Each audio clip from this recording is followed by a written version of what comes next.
आतंकवाद के विरुद्ध जो हमारा युद्ध है और आतंकवाद के को समाप्त करने का जो हमारा कमिटमेंट है, उससे 1% भी समझौता किए बिना भारत की सेनाओं ने मुंह तोड़ जवाब पाकिस्तान की हर नापाक हरकत का दिया। भारत के जो है जवाबी कार्रवाई से पाकिस्तान का इंफ्रास्ट्रक्चर बहुत बुरी तरह से डैमेज हुआ।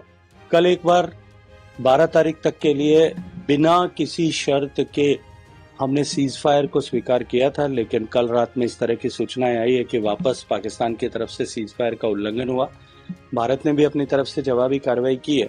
मुझे पूरा भरोसा है कि भारत की सेना के सामर्थ्य के सामने जिस तरह से पाकिस्तान के घुटने टिक चुके हैं, मैं नहीं सोचता कि कुछ आवश्यकता पड़ेगी। देखिए, जिस तरह के हालात सीमा पर तनाव के बने थे और ऑपरेशन सिंदूर के बाद जिस तरह से पाकिस्तान ने ताबड़तोड़ कार्रवाई की,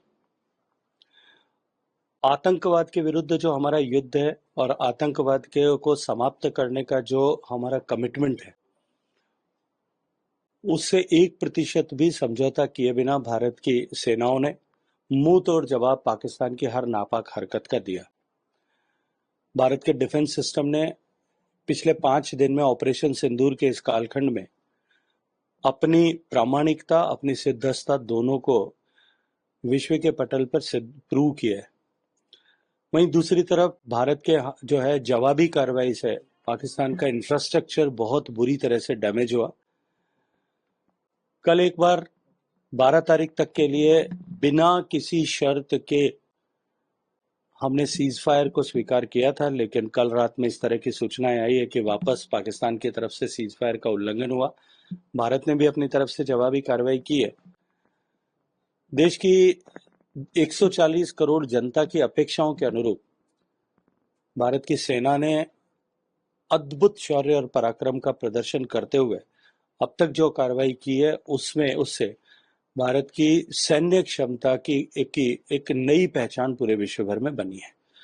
मुझे क्योंकि इस अवसर पर सीमावर्ती क्षेत्र में पुराना मेरा कार्यक्षेत्र रहा है, अनेक वर्षों तक मुझे काम करने का अवसर मिला है।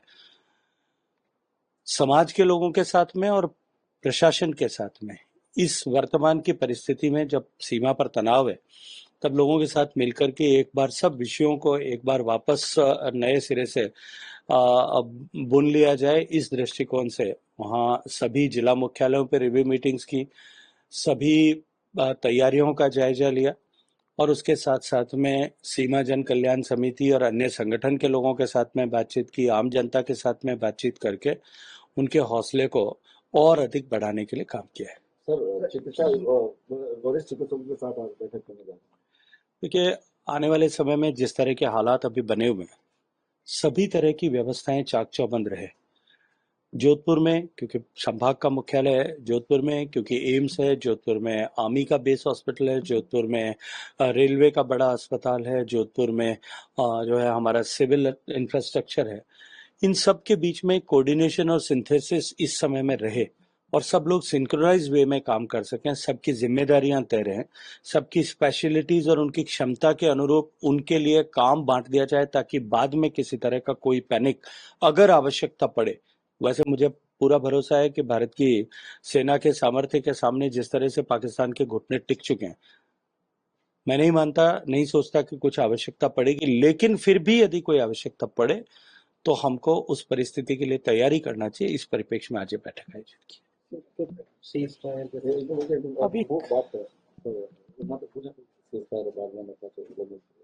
मैंने खुद ही कह दिया है।